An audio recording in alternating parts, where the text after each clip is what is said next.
I was the textbook definition of a Velcro girlfriend. If I could have spent 24 hours a day physically fused to my boyfriend's side, I would have. I was in the middle of my nightly routine, clinging to his neck and begging for one more goodnight kiss, when a flicker of strange, translucent text drifted across my vision like a live stream comment section. Is this side character actually brain dead? Can't she see the lead is doing a tactical lean back? For real, he doesn't even want to touch her.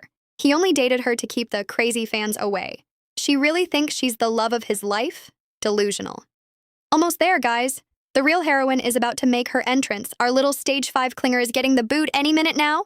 I stared at the floating words, my heart dropping into the pit of my stomach. My fingers, which had been laced tightly behind Cade's neck, slowly began to lose their grip. In the next second, Cade lifted his head. His eyes were dark, shadowed with a touch of the irritation that comes from being interrupted. His voice was a low, honeyed rasp. Why'd you stop? My heart gave a violent squeeze. My eyes darted around the room, unable to meet Cade's gaze. Under his piercing look, the kind that felt like he was peeling back layers of my skin, I reached down and gripped the silk sheets, whispering, I'm just tired. Cade didn't say anything. He just watched me for a long beat, probably trying to figure out if I was glitching. After a moment, he rolled over, his back to me. His voice was flat, impossible to read. Then sleep. Staring at the broad, cold expanse of his back, I felt like I'd just swallowed a mouthful of ash. It was bitter and suffocating.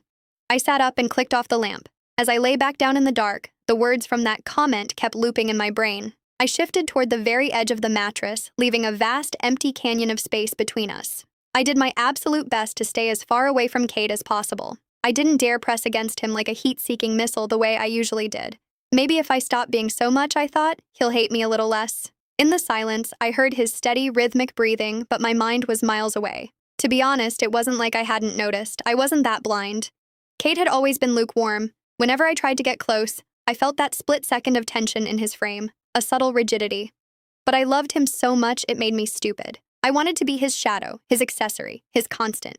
Cade never complained out loud. But looking back, those tiny furrows between his brows, the way his jaw tightened, they were all flashing red lights.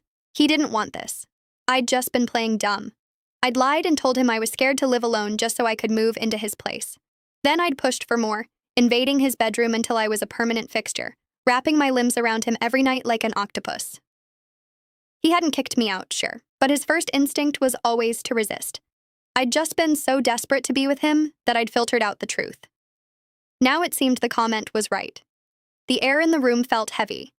I tossed and turned until the early hours of the morning, finally drifting into a fitful sleep. When I woke up, I realized I was curled into Cade's chest, my right arm locked firmly around his waist. His chest rose